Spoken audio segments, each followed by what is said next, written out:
Jewish community history of the Jews of Iran over here on the special edition. We're already on part number 5. Hopefully we're going to get more inside, exploring some of the rabbis and some of the history in of itself, and so on and so forth over here. So here in the special edition, we've already covered a lot of the history. We're going to talk a bit about the, let's just say, the earlier part, let's just say, Second World War in of itself, going to the establishment of Israel on this edition, and maybe go into some of the different communities in of itself. Pahlavi dynasty we talked about, that, let's say, that was between 1925 all the way to 1979, where they implemented, let's say, modernizing reforms which will improve the lives actually of Jews. There was an influence of the Shia clergy would be weakened at that point in time, and the restrictions of Jews and, let's say, other minority religious groups were abolished. So let's talk about the Reza Shah between 1925 to 1941. Reza Shah prohibited mass conversion of Jews and eliminated the Shiite concept of ritual uncleanliness of non-Muslims over here. Now, I think we brushed on this in yesterday's class, if you fantastic people can recollect, within regards to that we were speaking about that. And I think modern Hebrew was incorporated into the curriculum of Jewish schools, and Jewish newspapers were published. Jewish people were also allowed to hold now governmental jobs. I think it was in the year 1905, there were 2 Jewish brothers named Mordechai ben Avram and Asher ben Avram. They opened the first Jewish newspaper called Shalom. Hopefully at one stage in time, maybe we'll speak about the history of this newspaper in of itself, respectively. I think it was the first actually Jewish newspaper published in Iran. It was launched actually in Iran's capital, in Tehran, in 1915. And the chief editor was Asher. Actually, he lived between 1890 to 1963. And let's just say, I think the first issue was specifically chosen to be published on Nowruz, if I'm not mistaken. This was on the Persian New Year in of itself, respectively, and the establishment of the newspaper was made possible through the Persian Consulate Revolution. A newspaper was actually written in Judeo-Persian, just as a side note over here, just that we've got a bit of background with regards to that. Okay, so the changes, let's just say, were actually in the governmental structure, moved the balance of power in the Jewish community from elders and rabbis to more towards the youth. Let's just say, the establishment of the Zionistic organization of Iran, Persia, would accelerate, let's say, a power transfer to the young Jews. And the Jews of Persia understood that, let's say, Zion obviously is a biblical name of Yerushalayim, Jerusalem, and Zionism demonstrates that end of exile and the bringing of the redemption. There was a famous Persian Zionist, someone named Aziz ben Yonah Naim. He would write in the early 1920s, Zionism is nothing but a new name and a new institution, but the Zionistic idea has been present in Jewish thought for over 2,000 years. So that's what was stated over there. That's hopefully we will speak about this. A historian, that's definitely a good, maybe we're going to try and find out more information from him, but he was let's just say, a key man, let's just say, at that point in time in Jewish life. He was very, very well. I've got some information about someone, Azizullah Naim, so I don't know if that's the same person per se, in of itself, but he was actually a famous man in Iran. Let's talk about him for a minute. I think he was the son of Yonah and Tamar. He was actually born in 1889. This is a key figure in Iran. In an area called Damavand. He actually learned also in Alliance school system, I believe. And and by, I think when he was about 20 years of age, if I'm not mistaken, he would earn diplomas in Persian and French and become very active in the cultural, let's just say, in a sphere. He was fluent in Persian, in Hebrew, in Arabic, in French, in English. Had, let's just say, would use this influence to be enhancing in the Jewish community over there. He was a prominent religious figure and very intellectual. During the period of the Ahmad Shah Qajar and the early years of the Reza Shah in his rule, if I'm not mistaken, he had extensive knowledge of religious and cultural issues and was dedicated to advancing a civilized cultural society within the Jewish community. He would collaborate with the Tehran Jewish community, called the Hebra, if I'm not mistaken.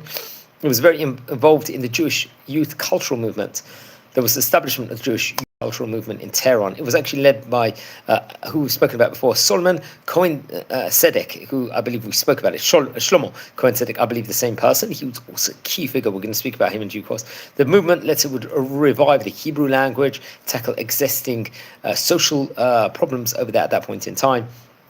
And after various meetings, I think in the 20th session, would actually invite Naim, the son of Yonatan Damavandi to join the movement to, let's say, attract more younger members at that point in time. There was a meeting held, I believe, if I'm not mistaken, on Wednesday, the 24th of Adar, 5, 6, and 9, March 26, 1910.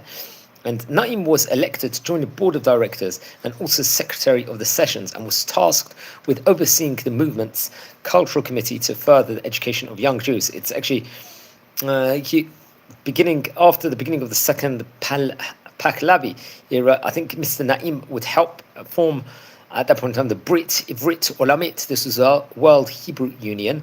And the movement's board would rename itself to the Zionistic Association of Iran, let's just say, to foster connections with Jewish organizations in Europe and in Jerusalem, cultural, economic support for Jewish communities worldwide. Let's just say one of Mr. Naim's initial actions was to establish good ties, let's say, with non-Sephardic Jews, especially fostering relations with those apparently in Copenhagen, apparently.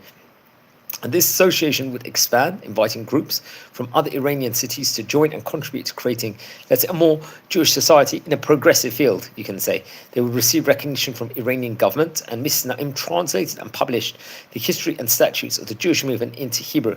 I think they would have a 68th session, if I'm not mistaken, in 1920. And they would launch a newspaper, they called Organ Nachsat Yahudit Iran. The organ of the Iranian Jewish movement, let's just say, it's become a voice of the Iranian Jewish movement.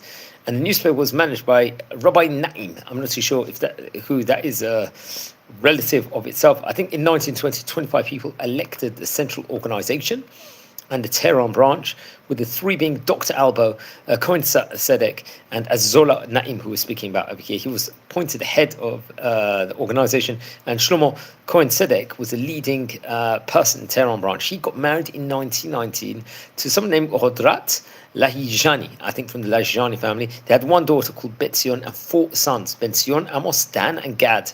Obviously, these are, let's just say, very Zionistic names, some of them are. Following his marriage, Rab Naim would set off for Europe at that point in time. Very interesting enough. So, I'm not sure why they're calling him Rab. That's all of a sudden. So I think he was appointed an advisor to the country of the Hagula Association. And according to Encyclopedia of Judaica, I'm just reading the 7dorim.com, in the Persia section, between 218 to 219, this movement began under the leadership of Mr. Azizola Naim. The movement will focus on promoting Hebrew language, and Rabbi Naim, as part of his cultural and social efforts, will translate the history of the global Zionistic movement for the first time. He published it in Persian and using Hebrew letters in Farsi and in Hebrew in the Hagula newspaper. Since he was planning to travel to Europe in 1921, he agreed to represent the Jewish movement of Iran at the 13th Congress. And very, very interesting. I think there's a newspaper, there's an Organ Nechsat Yehudi Iran newspaper, which voiced aspirations, let's just say, of Jewish Renaissance movement in Iran. And there would be extensive works on poetry, I think even by Bialik, if I'm not mistaken, it was Jewish poet, which was translated by Azizola Naim and published in a newspaper over here. So very, very interesting. Hopefully we'll record a video about him. I think, yeah, very interesting. So he would... yeah, I think, if I'm not mistaken, after his marriage, I think he moved to Europe. He lived in France and England for 7 years. He continued his studies, if I'm not mistaken, and he was a skilled employee at the Bank of Iran in England and served as an official translator for a specific newspaper called the Ra'at, which is owned by Saeed Zia al-Din. After spending several years in France and in England to further his studies, Naim would return to Iran, resuming his role as a religious leader. He'd have licenses to establish marriage and divorce registries. So seemingly, I think maybe if he was a religious leader, I don't know if he had a smicha or not. He was definitely a leader in of himself, and he would collaborate with Mirza Musa Khan Tub to address community issues and engage in public welfare initiatives. He would do, I think Mirza Musa Khan was impressed by, let's say, the intelligence, talent, and the various different knowledges of Rabbi Naim. He would support him in his charitable work. After founding the Sirius Evening, classes for Hebrew language learning were introduced, where Reb Naim would teach personally Torah and religious studies. I think Rabbi Naim would play a significant role in assisting Dr. Rahim Cohen, the editor of the World Jewish News, with the newspapers publication over there also. He would manage a house of Jewish culture and literature for a period. As a pioneer, he established primary schools using European teaching methods and served for many years as an official translator of the Ministry of Justice in Hebrew, English, and let's say English over there. It's interesting. Towards the end of the Second World War, Rab Naim, it was obviously a man with deep knowledge, prominent Jewish leader, would take significant steps to organize social activities of Iranian Jews. In 1945, he set up the first election ballot at the Etihad School in Jala Street, taking a step to form a community-elected cultural association. You would do more. I think he was also took upon himself to address communities' challenges. He would investigate the tough conditions of impoverished Jews who made up much of the community, especially during the war. I think in 1942 he would document social, cultural conditions, issues of nutrition, health.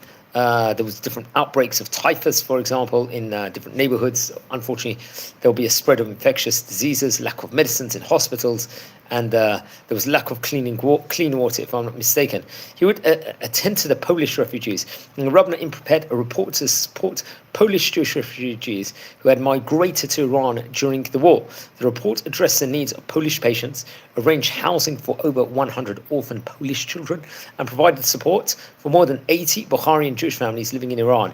He presented the report to the Hebra, that was a Jewish community, and the Iranian Jewish youth, and sent a copy to the royal court requesting government assistance over there. Now, I think the Supreme Society of Science and Literature was another key thing. Let's just say there were scholars in the Jewish community noted Rabbi Naim's contributions. I think there was a poet named Abdullah Talah Hamadani who wrote that Rabbi Naim was an active member of the Supreme Society of Science and Literature in Tehran, along with other prominent figures, someone named Dr. Reza Zadeh Shafar, Rashid Yassami, Said Nafisi, and various other intellectuals, so to say. And society was occasionally visited by various different cultural figures in France and diplomats from Iran-France Cultural Association. Every 15 days, a researcher spoke on various topics, and when it was his term, Rav Naim's term, he would deliver a fluent, impactful speech in French about the Alliance Israélite and the history of the Jews in Iran. There was German Jewish asylum seekers. I think in the early years of the Nazi regime, many German Jews would flee to France, including specialists, engineers, doctors seeking to work in Iran. Lists of their names and expertise were sent through Iranian ambassadors in Europe and Turkey to the most Ministry of Foreign Affairs and Reza Shah's private office. During this specific time, Rabbi Naim was in France. In 1931, he sent a detailed letter to the Ministry of the Court proposing that these German Jewish professionals in Paris be employed to serve Iran and contribute to its development over there. And although the government initially showed interest, with various different changing of circumstances and policies would eventually lead to delays and, let's say, rejection of the proposal. Now, he passed away on November 16th, 1946. He was only 57 of age. I think he had a heart disease. And the funeral was held by the Jewish committee and was attended by over 5,000 people. So he wrote various different writings. Let's just say, in its own right, we have to point out over here, friends. Let's explore some of his writings. He would write a commentary and analysis of philosophy of the Rambam, history of and philosophy of Jewish mysticism, a first textbook of modern Hebrew. He was. There was another one. And the Hebrew-Persian dictionary, Persian-Hebrew, let's just say, and Hebrew-Persian dictionary. Both volumes were used by Hayim in his works, though I think Naim was not credited, if I'm not mistaken. There was a translation of Bialik's poems, a translation of Theodor Herzl's books on Jewish people and his biography by Bien, and a translation of the history of the Zionistic movement. So you can see he was a very, he was a Zionist, and there's various different images of him and his family, I believe, that you can see online on different websites. And there's a timeline. He was born in 1889. 1910, he joined the Jewish cultural movement. He got married in 1919, established an official newspaper. He represents the Iranian Jewish movement in 1921 in the 13th Congress in Europe. He will prepare a report, Social and Cultural Conditions of Jewish Communities, Second World War, established first electoral bloc in 1945 and passed away in 1947. 1946. So he's a key figure in Zionistic history over here, and something that we very much point out. And friends, anyone tuning in live, we are a community. We're exploring the Jewish community history over here of Iran of yesteryear. So very interesting, and we're already on part number 5 as we're exploring that entire era, that entire sphere in of itself, and some of the rabbis, the key figures, let's just say, in Iranian Jewish history, and so on and so forth. So anyone, if you're new to the channel at the moment, please welcome. And yeah, it's very, very interesting, and welcome to all, and we really hope that this is going to be a safe home for all of you. We've got so much fantastic content also we have to point out, and yeah, it's a place to just browse, enjoy, and educate, as we've really concentrated on about 45 different countries of yesteryear, Jewish communities. That's what we've spoken about specifically. So that's very, very interesting, and yeah, welcome to all. So let's speak a bit more about the Iranian, that period in of itself, because there's a lot to talk about within regards to that. So just to go back a little bit. Okay, so we talked about the Persian Aziz ben Yonanaim. I think he was a rabbi, but let's just say in the wake of Zionistic activity, many Persian Jews emigrated to Palestine. I think the Persian Jews were poorer than their European brethren, but nevertheless were very enthusiastically will buy the shekels, that would contribute to national funds, wanted representation at Zionist Congress held in Europe. And this Zionistic awakening led to, like I say, rivalry, I think, between two different leaders of Jewish community, if I'm not mistaken, reported over. I don't know, it was a robust debate. Someone named Lokman Nehorai and Shmuel Hayim. So Shmuel Hayim, I think, was also, actually, no, I don't think we've spoken about him yet. We should definitely record about him. Shmuel Hayim Effendi, he also got that title. He was a journalist, he was a leader of the Jewish community, and a Zionist he was. I don't know much about Lukman Naharai. I will actually search him now quickly to see if we can see anything within regards to him, because it's very interesting. I think his name was Dr. Luqman Naharai. He's also featured very much on that website. So these are two key people over there at that point in time. And I do hope we will record a video about maybe a few of these interesting personalities of that point in time. Who was Dr. Luqman Naharai? Let's just say a short word with regards to him. There's actually a lot of information, but he's another key figure. I'll just say a blessing over here. Baruch atah maklam shakon. He was actually born in 1882. His father was Hakim Yob. They were a religious family, if I'm not mistaken. And he would do social philanthropic activities with the Hebra, the original Jewish community. I think way later on in 1939. Wait, just to go back a bit. I think he also graduated from high school, learning languages earlier on. I think in 1939, as the members of the Hebra changed its name to Bet Sefer, to Tehran Jewish Association, they also formed at once the first board of directors organization, and Dr. Lokman Norai was appointed the president of the board of directors of Tehran Jewish Association. And the treasury of the association was assigned to someone named Dr. Aniatollah Montachob, if I'm not mistaken. And yeah, very much. Now, Dr. Lokman Norai was an independent member of the parliament, apparently. I think for 3 decades. I think whether as the acting president of the Tehran Jewish Association, a high-ranking member, let's just say, he had great intelligence, foresight, various different wise policies. He would take effective steps to advance the cultural and social interests of that society. And shortly afterwards, he gave, let's say, his profession. He managed to establish friendly relations with the state, religious, military figures, earned himself particular respect among the Iranian statesmen as one of the outstanding figures of parliament. He was more of a conservative figure, let's just say, and he had progress in, let's say, in solving evident problems of the community, and so on and so forth. There was obviously the rise of Pahlavi dynasty at that point in time, and the Iranian religious minorities would begin to gain more of their own freedoms. Very interesting enough, just like the Iranian compatriots at that point in time, holding government jobs, serving in the military, representatives in parliaments, and he would do huge amounts of parliamentary efforts, especially during the reign of the Reza Shah Pahlavi, if I'm not mistaken, especially from the 4th Parliament and onwards. And yeah, much can be said within regards to them. I think he won the elections in 1911 in the 3rd Parliament. He would keep his seat until 1915. He did not see he did not seem to fulfill some of the expectations of the Iranian Jews, and I don't think everyone was totally celebrating him. Let's just put it that way. But he gained considerable fame as a young and energetic person in the parliament, let's just say, in of itself. And he had, I think, the sixth parliament he was there. He would be re-elected at points in times, and yeah, much maybe for another video we will speak about him also. And yeah, I think he would eventually retire quite late on in 1943. I think he died in 1952. That was a 10th of Tebet, actually. He was 70 years of age. So that's another key figure, we could say. Maybe we should record a video about him at a later stage. I think that will definitely be a good idea. So who was Shmuel Chaim also? He was he lived around that point of time. Also, I think he was born in 1891. He passed away, I believe, in 1931, if I'm not mistaken. So he's another key figure in Iranian Jewry. This he happens to be. I think he passed away on the 15th of December 1931. So who was he? He was a Persian Jewish journalist, a leader of the Iranian Jewish, a Zionist, and a member of the Majils. He was actually from Kermanshah, if I'm not mistaken. He also studied Alliance Israelite Universal Schools in Kermanshah, learning foreign languages. I think he had good connections with the British Embassy. He would come to Tehran in 1920, working as a journalist, if I'm not mistaken. And most of the newspaper was in Persian.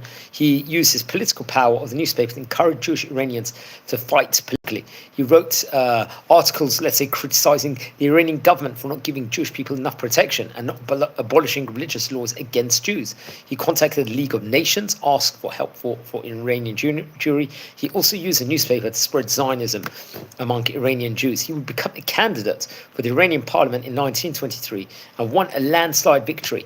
Very interesting enough. So that's interesting. So he's, I think, unfortunately, at the end, as you can see, there was, let's just say, I think, as it says over here, the Reza Khan apparently did not, I'm just reading from Wikipedia here, he was an Iranian military officer and a monarch. He was the founder of the Pahlavi dynasty. He did not like his political ambitions, and he was arrested before the 6th parliamentary elections. You can see anti-Semitism. His arrest led to his losing election to the Ayob Lochman Nahori. Subsequently, he was charged with conspiracy to, probably a trumped-up charge over here, and was attempted to overthrowing the monarchy in favor of a republic one, charges that were never sustained, we've got to point out, and later proven to be instigated by his political rivals. He was tried in a military tribunal and condemned to death. He was held in prison for 6 years and executed by firing squad in 1931. You can see the terrible anti-Semitism there was over there.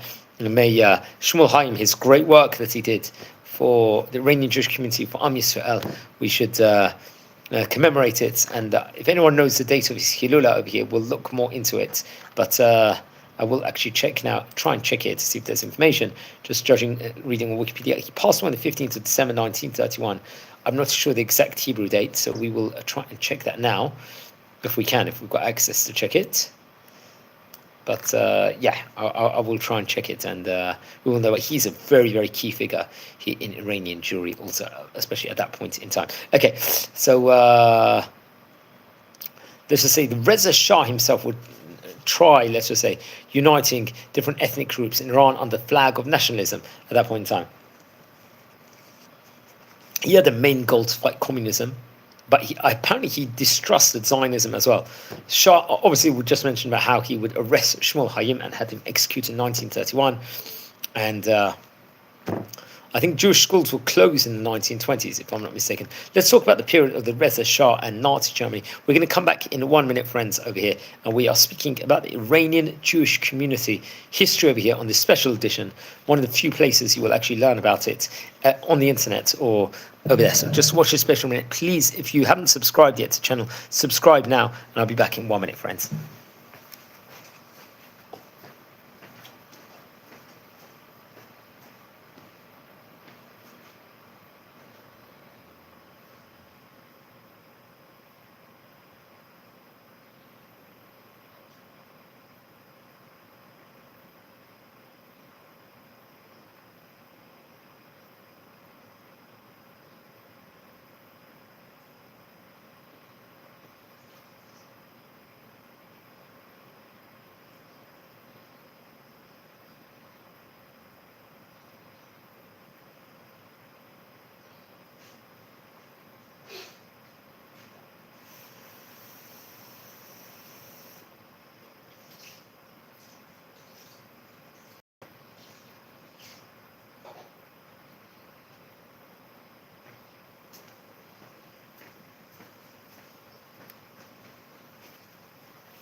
Okay, shalom everyone. Thanks for being patient over here. I was learning about the Persian Jewish community history here on this special edition. So everyone, welcome to our community.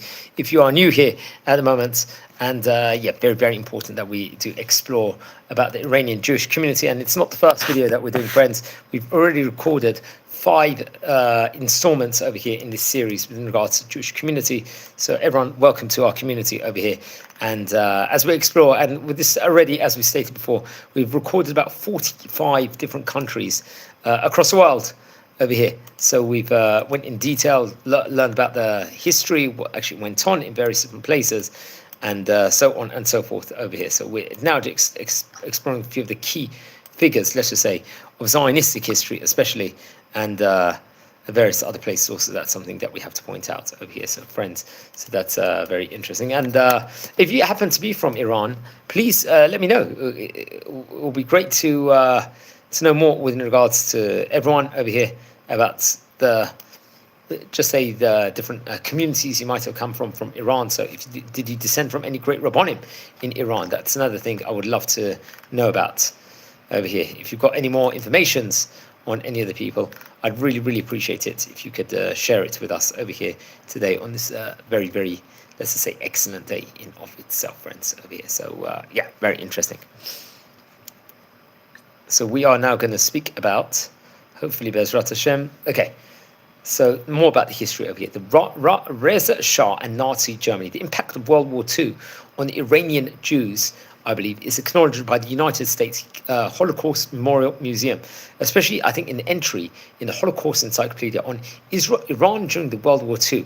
And it states over, Iranian Jews that were ruled by the Reza Shah and later his son Mohammad Reza Pahlavi enjoyed various rights and freedoms that they had not previously experienced, including relative cultural and religious autonomy, increased economic opportunities, and political rights. Jewish people benefited from the Pahlavi tilt towards a more secular domestic policy. The Iranian government informed the Germans that it considered Iranian Jews to be assimilated Iranians. Reza Shah declared Iran neutral at the start of World War II.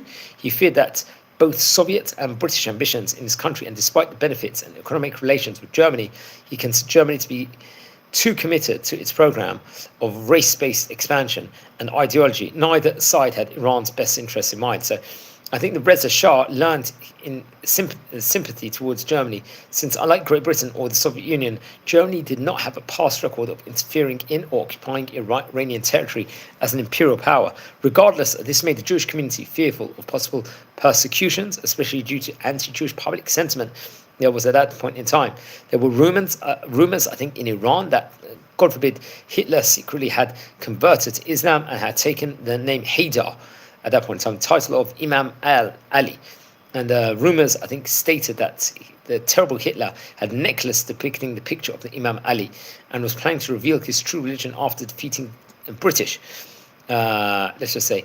And I think in 1936, the head of the Reich Bank and the financial mastermind of Nazi Germany traveled to Tehran and made important commercial agreement. I think it was signed between the two countries. In 1939, Nazi Germany sent over 7,500 books with racial tones advocating for greater collaboration between Aryan Persians and Germans. I think it was in 1936, Iranians were called pure Aryans, if I'm not mistaken, and were excluded from the Nuremberg laws. The Iranian railway was constructed by German engineers. The railway company was specifically ordered to avoid employing any person of Jewish origin. You can see the terrible anti-Semitism in any of its subdivisions. Even the terrible Hitler personally promised that if he defeats Russia, he will return all the Persian land taken by Russians during the 19th and 20th century. Many Gentile anti-Semites were preparing for, unfortunately, a massacre they were planning, and were warning Jews in the streets to leave Iran while they can. And when the terrible Nazis had nightly broadcast in Persian and was calling many of the leading Iranian politicians who had anti-German tendencies crypto-Jews, someone named Bahram Shahrucht, who was employed by German radio, performed a fury anti-Jewish broadcasts every night. You can see how terrible it was. I think on Purim in 1941, Shahruch promoted the idea of revenge for the massacre of Purim. Let's just say the Purim story, which came back in, which we learned about in Torah, Nevi'im, and Ketuvim, and suggested Iranians to attack the Jewish community. There were nightly newspapers were distributed in Tehran and other terrible things were painted on Jewish homes and shops, and many Persian Jews, let's say, welcomed British troops to capture. Many Persian Jews welcomed British troops to capture Iran in 1942, since the alternative was to be taken over by the Germans. In order to fight the growing racial anti-Semitism among the Iranian population, many Jews joined the Tudor party and advocated for communism, even though, let's say, Jewish people comprised less than 2% of the Iranian population. Almost 50% of the members of the Tudor party were Jewish. The Tudor party was the only party among the Iranian political parties that accepted Jews with open arms. Most writers for party publications were Jewish. Furthermore, many Iranian Jews viewed communism as a Jewish movement, since many leading members of the communist revolution in Russia were Jewish and were looked upon favorably by Persian Jews. There was someone named Muhammad Ali Foroghji. He was a powerful figure, I think, during the reign of Reza Shah. He was of Baghdadi Jewish origin, we have to point out over here. So that's very interesting. So, so who was he? He was looked upon with suspicion among the Iranian elite circles, and he wrote the following to warn Muhammad Reza Pahlavi about him. "O king, let me tell you about the wickedness of Foroghji, that this Jewish person will make you suffer greatly.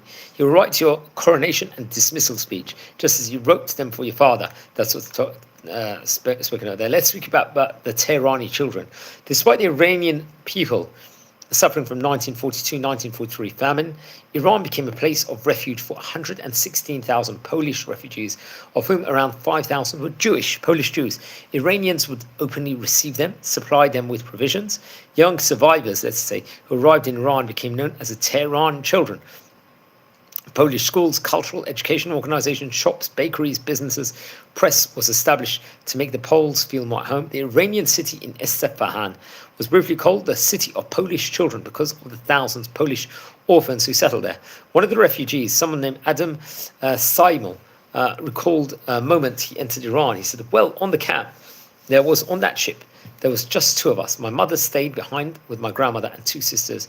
They left about 2 weeks later. We arrived in, and at that time was Persia, now Iran, port of Pahlavi. Finally, we were free. We could really say we were free." That's his terminology. It's like when the weight is dropped off your shoulders, that you speak freely without. You know, looking if someone is watching you, that you are your own master, you're free. And he was 14 years old, he states over there. Let's talk about the post, the establishment of the State of Israel.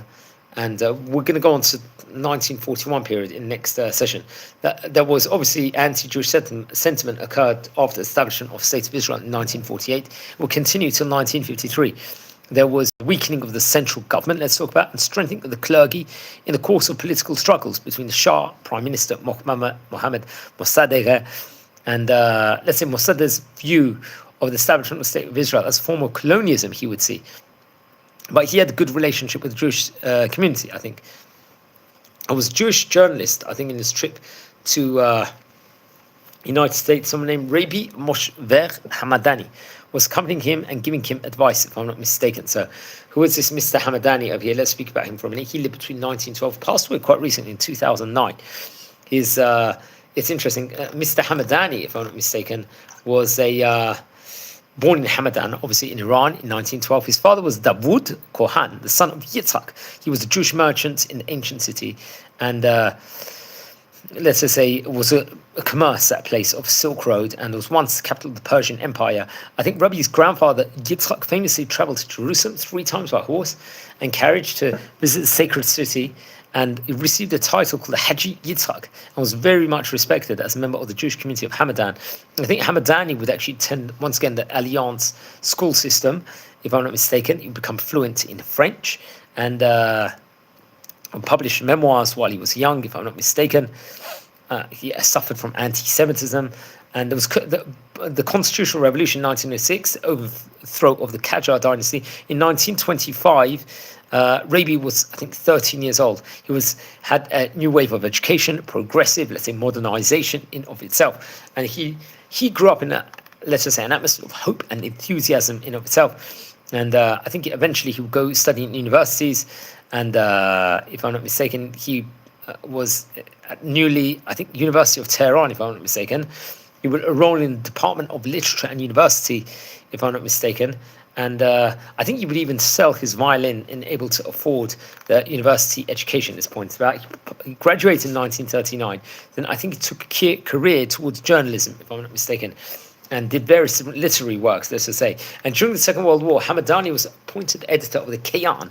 This is a highly circulated and popular daily newspaper distributed nationally throughout Iran. In his editorials, he embraced and supported the political platform of nationalizing Iran's oil industry, controlled by the Anglo-Iranian Oil Company, if I'm not mistaken. And he would write various different books at that point in time. We have to point out. So he passed away more recently. I think he would live also in Rome, in Italy, later on at Los Angeles, and would continue his literary activities, pretty much translate various French, English, Italian authors into Persian, if I'm not mistaken. I think he died on the 2nd of October 2009, and he's got a big bibliography of all his publications. He had a 50-year career in journalism. That's something we have to point out. He's a key figure also, you could say, in Iranian Jewish community history. Okay, so let's continue. The most prominent anti-Israel member of the government, let's just say around the time period, the Medinat Israel formation, was someone named Hossein Fatemi.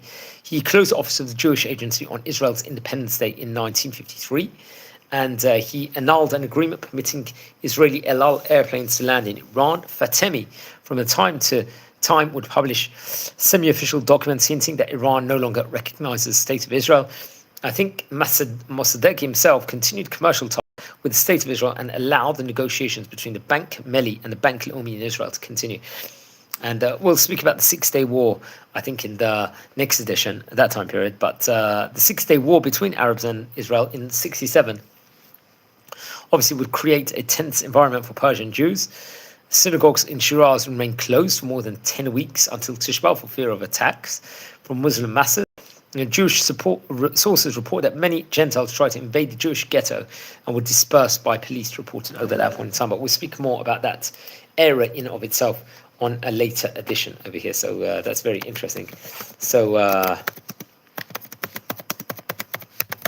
that's something to point out over here. We're going to come back in a minute. I want to speak more about the Mashhadi Jews, Jewish history in of its own right. Let's just say, just in a minute time. I think it's very, very important to speak about it. We spoke about the blood libels that they would suffer, the community would, but I want to actually speak about the Mashhadi Jewish community also. Okay, there's a very good article from Aish. I think I've said it over once before on an early occasion. We talked about, like, let's just say, we're going to speak about it in the due course in the next couple of minutes. So we'll just take another short 1 minute break, friends. And Bez Hashem, we will go into depth within regards to that in a minute.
Okay, everyone, thanks for being patient over here. Let's speak a bit about the history of the Mashhadi Jewish community. Also, we've spoken about the earlier time period in the 1700s, I think, in a previous, let's just say, edition over here. We did speak about the earlier time period in itself. Let's go on a bit more, let's just say. And there's someone named Rachel Betzalli, who happens to be a retired Israeli librarian who would leave Mashhad at the age of 8, would actually describe what it's like over there at that point in time. I'm just using Aish website. How she remembers, like, for example, her mother was sitting in her home rolling wicks with the candles, and which had to be kosher, making wine in the basement, matzah for Pesach, learning from mother who learned from her mother that they give maids a day off work, they cook and bake on Shabbats, avoiding work, let's just say. And someone came, they just say, my father is not here, could you please come back? And talking about the heritage of the family, how they actually survived in Mashhad when some of them had to be secret Jews, let's just say, in of itself. Obviously, they had to keep their Judaism in secret. For example, how did they do that? So Shabbat candles were always lit under the cover, so they couldn't be seen from the windows. Families kept dogs and cats, so they could feed them the Muslim meat they bought while they themselves ate the kosher meat, which was obviously shechted, ritually slaughtered in secret and smuggled home under the woman's chadors, long cloaks. I think in the markets, the Mashhadi people purchased Muslim bread like everyone else, but as they walked home, they gave the bread to the Muslim poor. And in the basements, they ground their own wheat and baked their own bread, apparently. This was reported over. And it's very interesting. She actually states over that her father, Mrs. Betzali, that her father would attend mosque on Muslim days of mourning. The men would cry and slap themselves, and her father did also. The Jewish men would attend mosque, then gather together afterwards in secret for a Jewish service. And apparently on Ramadan, they'd pretend not to eat, and at night, just like other Muslims, they'd set out lavish table, welcoming all Muslims to come and eat also. So they were able to keep in secret over there. There were heroic Jewish women in Mashhad, she points out over here in this Aish article over here. They maintained Jewish observance in secret. It would fall upon the woman, let's just say. And they had to wear chadar, traditional Muslim garment. They covered their face from head to toe, leaving their faces open, let's just say, over there in those times. I think it was a literate woman who brought the men Torah scrolls to fill in prayer shawls, other ritual objects. The women also ensured that their families only consumed kosher food, especially on Pesach. In of itself, raising children, they educated them about the heritage. It was a main job of the Jewish women, let's just say, in of itself. And many of the families were large families. Life was difficult, medical care was primitive, and many Mashhadi children, unfortunately, though, did not survive childhood. That's what's reported over there. Those that did reach adulthood remember their mothers' devoted care for them, as well as constant worry and various precautions they had to keep their families safe. If I'm not mistaken, that's what's written. Undercover rabbis. So we spoke about Rabbi Raphael Akala beforehand, but there was another great Rabbi Mordechai Akala who was born in 1850. We spoke about him in a previous class. Rabbi Mordechai loved learning, showed special gift for languages. In his local school, he mastered Islam, the Persian language. His father taught him Torah at home, I think, and he applied himself with unusual diligence. He became a great Torah scholar. Let's just say he became a mohel, someone that can perform circumcision, a ritual slaughter, shochet, and other rabbinic duties. I think when his father passed away in 1883, Rav Mordechai Akela would actually become the unofficial rabbi of the Mashhadi Jews. He officiated many Jewish weddings in secret, Brit Milahs he did for Jewish babies, helped local Jews obtain kosher meat. In evenings, under the cover of darkness, he would visit local families, teach Torah to children, and would not accept payment, apparently, from his services. And he translated classic Jewish textual works, such as a prayer book, Passover Haggadah, into Persian. The books, first handwritten and later printed in Jerusalem, are still available today. And he was able to leave Mashhad and move to Jerusalem in 1927. His son, Rabbi Raphael Ekela, would remain in Mashhad and continue his father's work over there. Actually, just looking at a picture of him at the moment. So we did speak about him previously in a previous class. So that's something I would have to very much point out over here in this special edition. So we did speak about him. I think there's a lot of information, if I'm not mistaken, you can find online within regards to Rav Mordechai. That's something that I would definitely very much have to state over within regards to that. Okay, so let's speak a bit more within regards to so I think a British subject in Mashhad, I think in the end of 19th century, there's someone named James Bassett. He was a Christian missionary. He visited Mashhad, and he writes a book. He writes about the 300 Jewish families that lived in Mashhad, all of them called Jadid, or new ones, in reference to their recent conversion to Islam. I think decades after the forced conversion, the Jews still constituted a distinct population in Mashhad, reported over. And this traveller, missionary, Bassett, would tell of Benjamin, one of the most influential Jews of the city, who was, I think, British subject. Britain has been involved in an armed conflict with Afghanistan. When the British were ambushed and cruelly massacred by the Afghans, 2 British officers were rescued by Benjamin's father, who assisted, let's just say, in the escape from Afghanistan. The British wanted to reward their Jewish rescuer for his help. Unfortunately, Benjamin's father's involvement was discovered, and he was executed by the Afghans. On further investigation, the British found out that Benjamin, the rescuer's young son, had been taken to Mashhad. Britain granted Benjamin British citizenship, appointed a guardian for him, and paid him pension of 75 rupees per month for the rest of his life. I think Bassett will actually describe this Benjamin at the time of their meeting as a man of middle life, well disposed, and desirous that his children should receive a British education. There was escape attempts by they wanted to openly live as Jews, so they tried to leave Mashhad. They were very careful because renouncing Islam in a Muslim country was liable for the death penalty. Some secret Jews moved to other cities within Iran and joined existing Jewish communities. They changed their names, concealed their origin. Others would manage to leave Iran and form new Jewish communities in Afghanistan and the Russian Empire, if I'm not mistaken. I think in the 1890s, for example, several secret Jews in Mashhad came up with a great idea.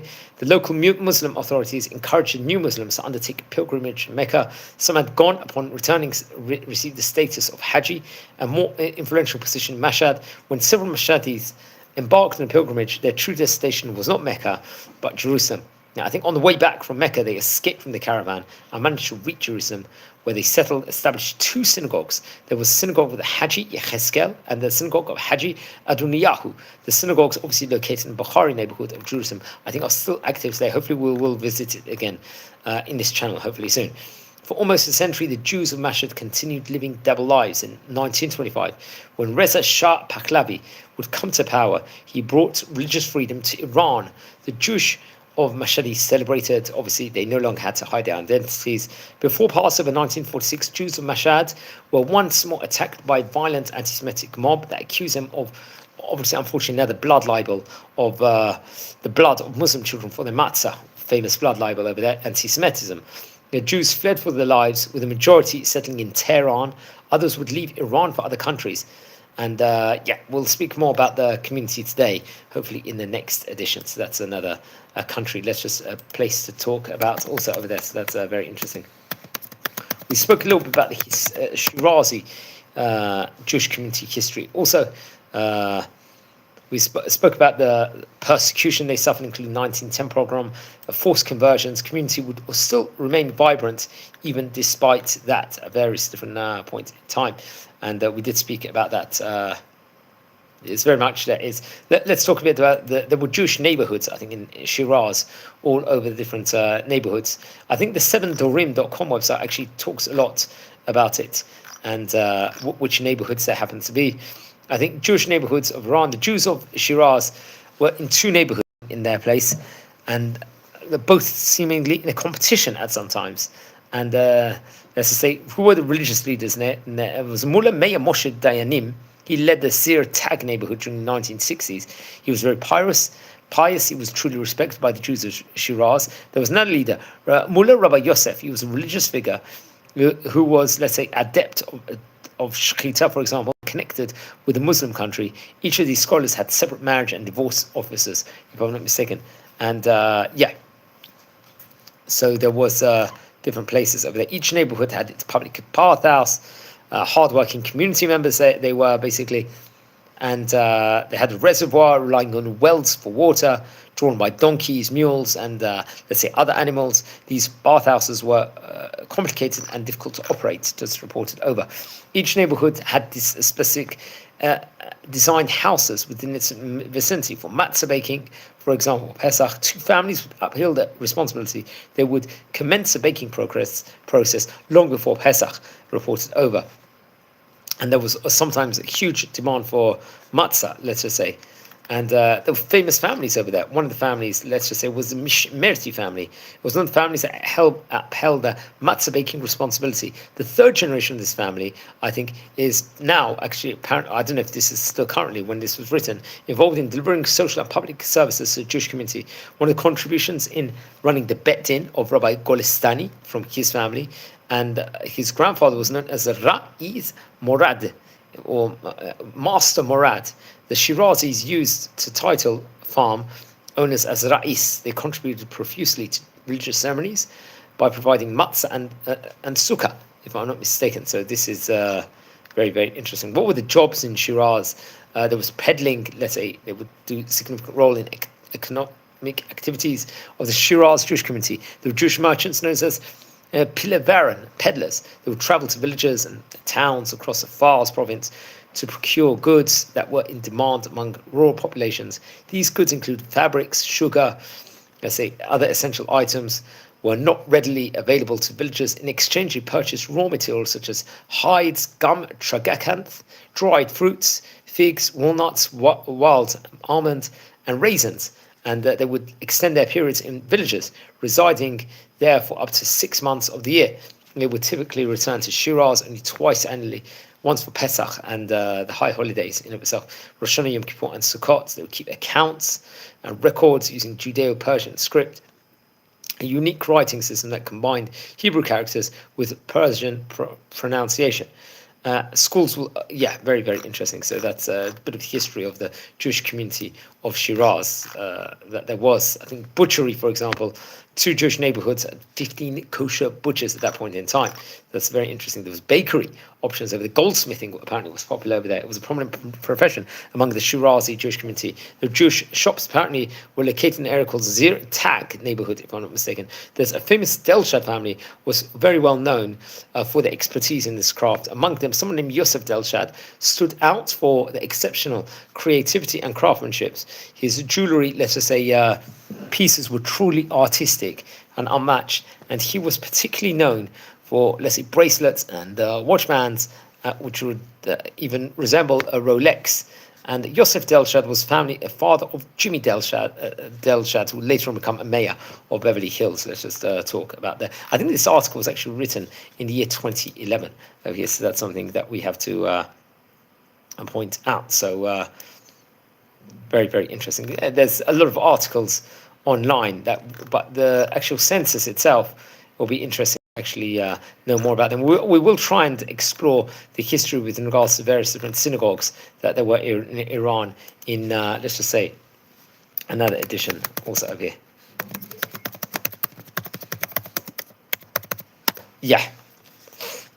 So there's a lot to speak about the Kerman. There was a Jewish community over there where our family come from.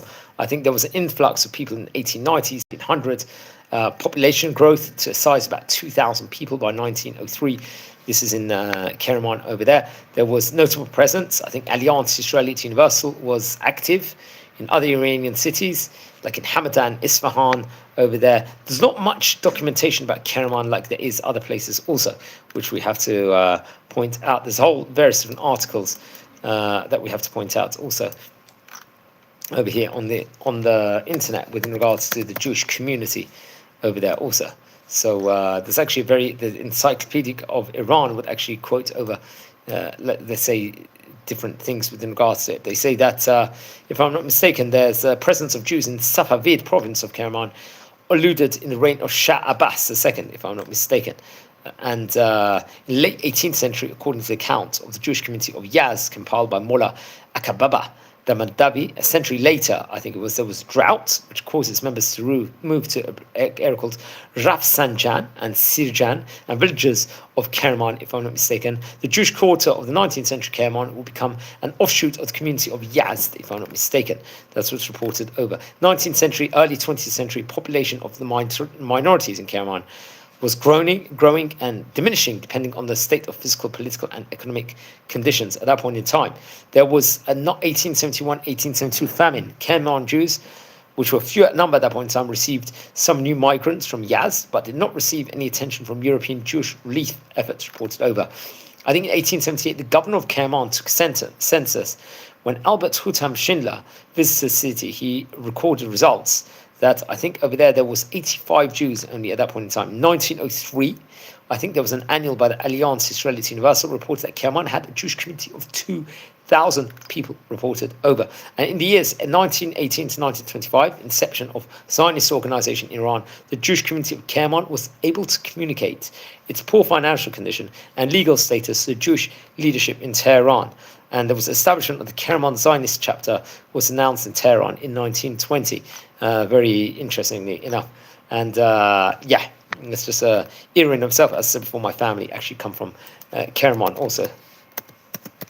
So that's very interesting. You can see the Iranian Jewish communities had very, very warm communities themselves. There's Jewish communities of Yazd, that neighborhood also we should speak about. Also, the Persian Jewish community of Yazd was a very famous one. Today they had famous synagogues. Also, we will speak about the synagogues, as we said about before. I'll just, yeah. I think most famously, Rabbi Ovadia Yosef had a special liking to Yazd Jewish community. And he chose the shul, the synagogue of the Yazd holy community in Jerusalem as, let's say, the venue in which he gives his weekly shiurim, if I'm not mistaken, Yazd Eretz HaKodesh, if I'm not mistaken. So he had liking to it. Obviously, the most famous rabbi was Kabbalist Rabbi Mullah Or Shraga ben Mullah Shmuel, who we spoke about. He passed away in 1792.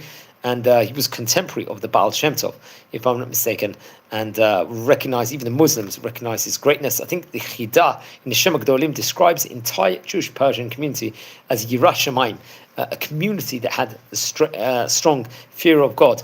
And the Yazd community retained its status as a unique kahila all throughout. I think, obviously, Rabbi Ovadia Yosef will give his Shurim Torah classes inside that synagogue in Jerusalem. Now, the famous Rav Or Shraga had two sons, Rav Moshe Shraga and Rav Shmuel Shraga, who formed the direct descendants of the Or Shraga.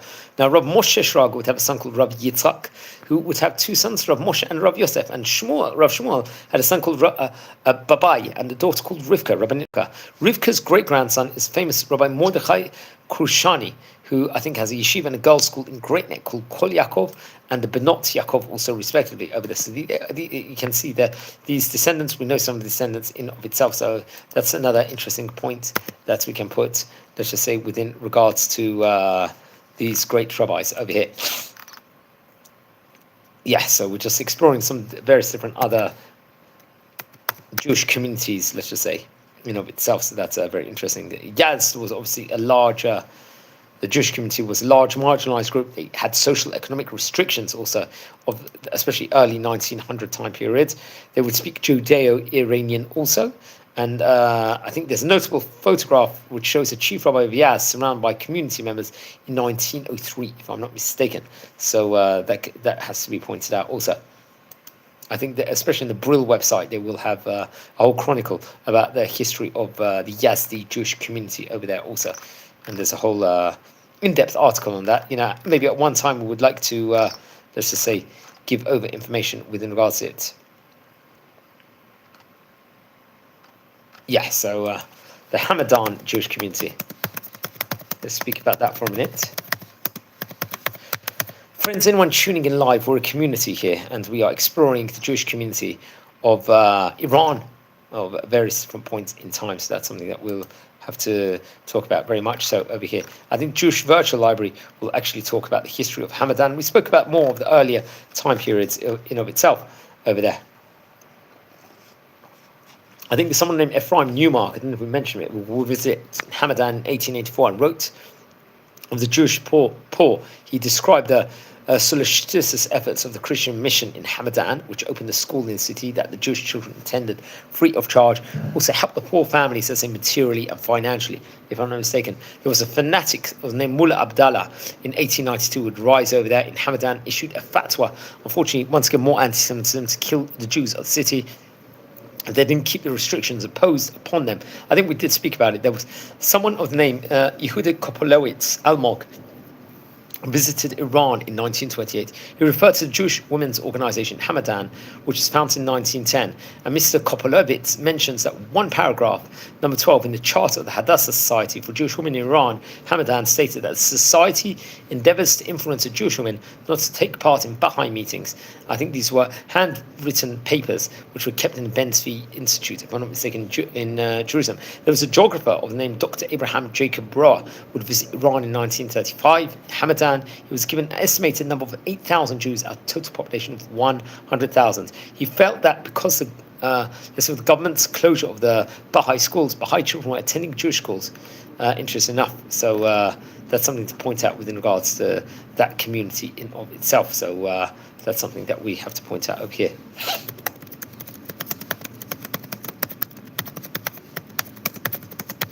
Yeah, so we just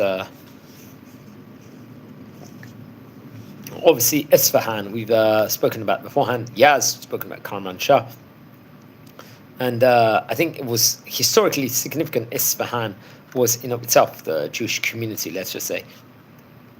So something that we should talk about. I'm just looking for a census at the moment over here, and just that will actually state over the, let's just say, the Jewish community history over there, of the demographics, let's just say, at various different points in time. I think under the Pahlavi dynasty, which was established in 1905, the country obviously more secularized, oriented to the West. On the eve of the Islamic Revolution, reported over there was 80,000 Jews in Iran, 60,000 were in Tehran, 8,000 in Shiraz, 4,000 in Kermanshah, 3,000 in Isfahan. And I think the rest was scattered in various other countries, let's just say, in itself. So that is very interesting. So you can see now the Jewish community is much, much smaller than it once was. That's I think in 1903 in Isfahan there was about 6,000 Jews over there. That's something interesting to point out over here. There was always a key Jewish community over there in different points in time. And yeah, very, very interesting. 1889, I think it was about 300 families, according to one opinion. There was 6,000 in 1903 to 1904, if I'm not mistaken. An estimated 10,000 Jews living in Isfahan, I think, in 1948, if I'm not mistaken. Which you can see it really did grow at that stage in time. Now, there was prepared by the Jewish Central Organization in Tehran, there was 1,500 Jews living in Isfahan as of 2003, 700 in the Jewish neighborhood of Mahala. So that's very interesting. So, friends, anyone tuning in live, we're exploring the Jewish community history of Iran here in this special edition. So anyone who are new here, welcome to our community. And yeah, as we are learning about famous Zionistic figures of yesteryear.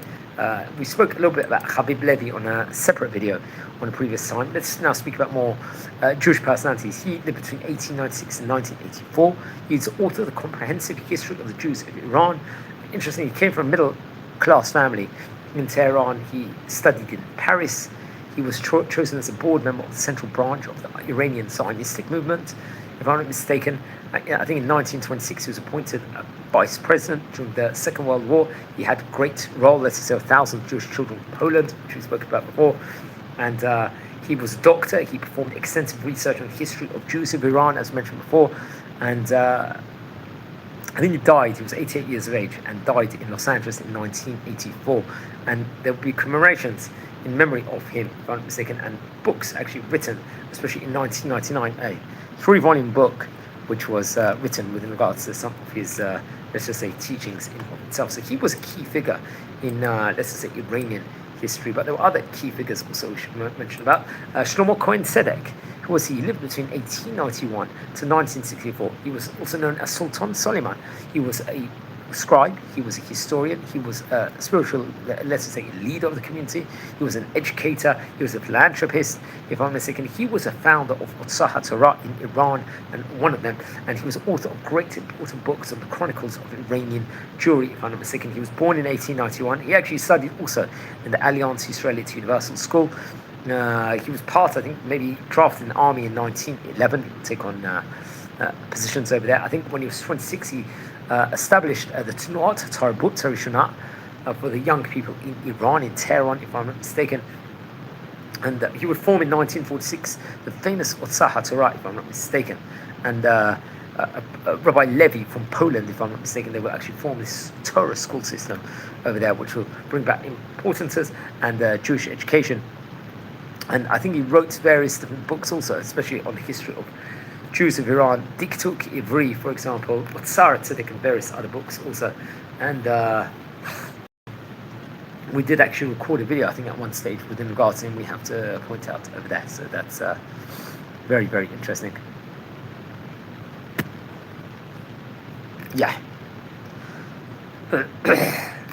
He is a key figure of that point in time. So there's someone else called Chaim Moreh. Let's speak about him. I don't know if we've spoken about him yet. He was born in 1882. He was a rabbi, he was a posek, he was a mashorer, sofer, and a translator of the Iranian Jewish community. He was born in 1872. And I think he passed away in 1942, if I'm not mistaken, in Iran, actually, interesting enough. So I think we did maybe speak about him in a previous point of time. And yeah, he wrote books including Derech Chaim and the Gedolot Mordechai, if I'm not mistaken, 1921 and 1924 respectively, and was just a very important figure at that point in time, we have to point out. And I think he was close to Shlomo Tzedek, also to Sulman Chaim, who we've spoken about before, who was a lexicographer, a playwright, let's just say Persian-French dictionary he would actually be part of, and connection with Avram Yaakov Brewer, who was a visitor we mentioned about before in Iran. And I think he got married to the Boledinian family. They had two sons, I'm not sure, maybe a few children, but 3 daughters, I think 2 sons also, if I'm not mistaken. And it was a family that loved culture and wisdom. Let's just say, of itself. So that's he's another key figure, let's just say, of that specific time period that we have to point out. Okay, so let's explore a few more of the rabbis over here of the Iranian Jewish community. Over here, the Chachmei Kehilot, as we are going to go into Iran. We spoke about a few rabbis yesterday, and another rabbi I want to speak about at the moment was a famous rabbi named Rabbi Yosef Chaim Chazani. So who was he? He lived between 1896 and 1987, so he passed away relatively, I think it was from Sandaj, if I'm not mistaken. I think near Kurdistan, Iran. He learned Kabbalah from his father, if I'm not mistaken. And when he was 19, he would become, let's say, an integral part of the congregation in of itself. He would be a manager of a synagogue, I think, a Talmudei Torah. He would take on various importances, have many students, if I'm not mistaken. He would be a Kriyat Torah, he would give over various different things. I think he would move in 1948 to Tehran over there and would write various different drashot on Torah called the Simchat Yosef.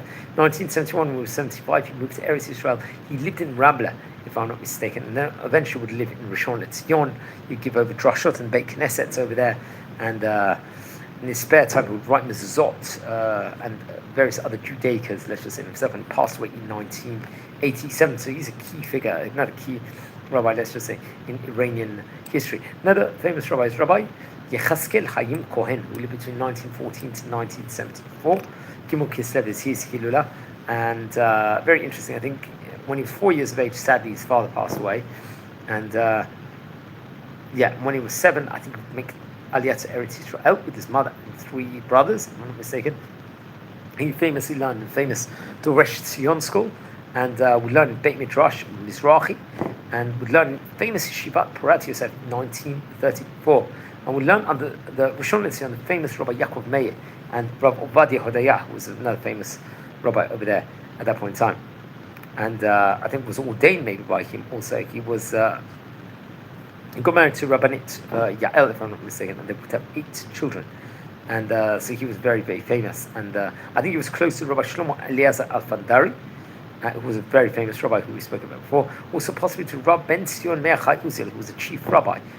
He would learn in Yeshiva Sharei Tzion, I think for an 8-year period, if I'm not mistaken. He would move to Rehovot at one point in time, become the Sephardic rabbi of the city over there. 1959, so he had various different positions all throughout. He was known as a famous Kabbalist, the Talmid Chacham, and let's just say he had great humility in himself. And I think he passed away in 1974. He was only about 60 years of age. He wrote famous books, including Imrei Yecheskel, Pardes Pirushim, Chidushim, Halacha, Agada, I think very much connected to Talmud Chacham Meir Cohen, if I'm not mistaken, and various other publications that will be printed at later point in time. We have to point out over there. Okay, other rabbis over here that we should definitely speak about at the moment. We spoke about, I think, Rav Menachem Shmuel Halevi. We didn't really speak much. It was a famous rabbi, Rabbi Moshe Chai Kohen Yazdi Aharoni. So we did actually record a video about him. He passed away in 1957 on the 13th of Tishrei. He was born in 1896. He was actually from Kermanshah, if I'm not mistaken, in Iran. And he actually came from a rabbinic auspices. I think his father, I'm not sure if his father was rabbi. His father's name was Yitzhak. And they came from Yazd originally, if I'm not mistaken. They would eventually move to the land of Eretz Israel, I think, at a later stage. They would spend time in Kermanshah. He learned Torah under Rabbi Moshe. I think he would learn under. He would learn Beit Sefer of Alliance, Kol Yishar Chaveri, if I'm not mistaken. That was formed in Kermanshah in 1904. He was ordained to become a rabbi and was known as a spiritual leader in that place in Kermanshah.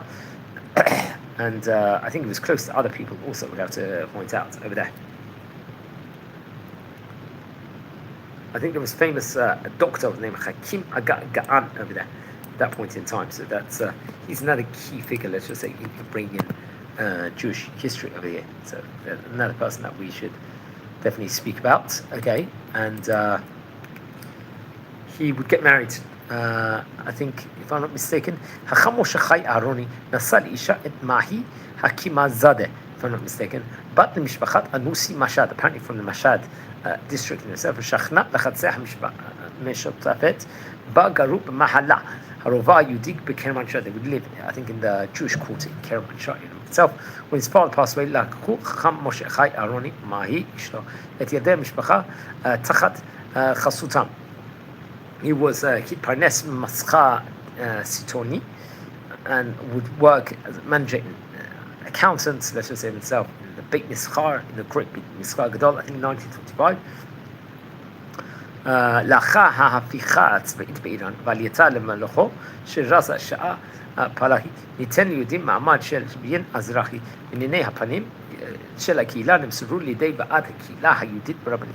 חכם משה חי אהרוני היה פעיל באנג'ומנה יהודאיין, ועד הקהילה היהודית, the Jewish community in itself, הנהל את קופתו. I think 1934 יצא לאור ירושלים, you go to Jerusalem. The Paradise Hadat, Batamichat Alliance, connected Alliance in of itself. And they would take on various different.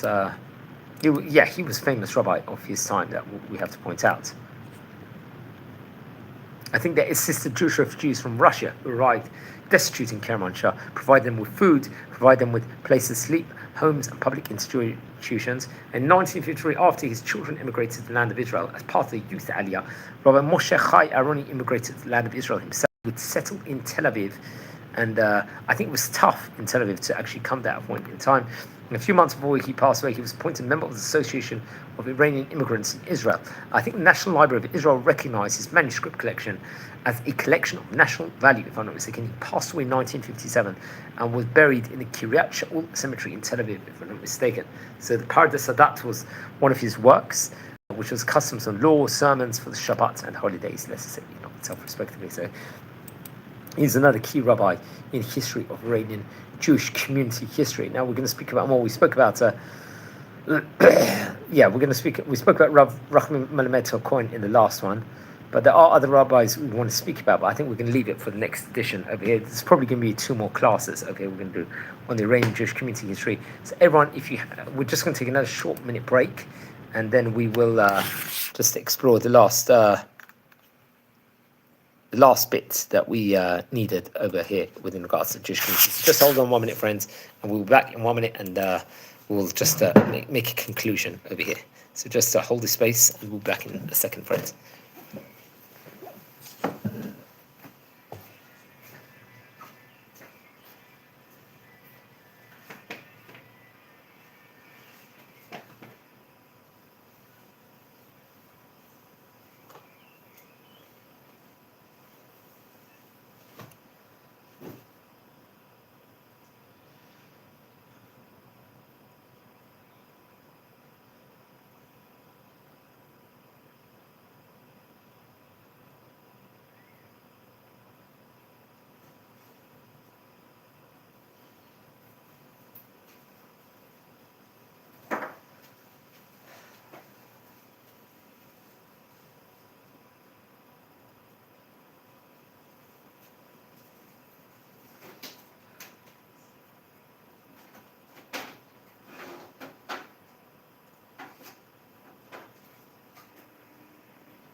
Okay, thanks everyone that you tuned in live over here. We explored the Jewish community history of Iran over here in this special edition.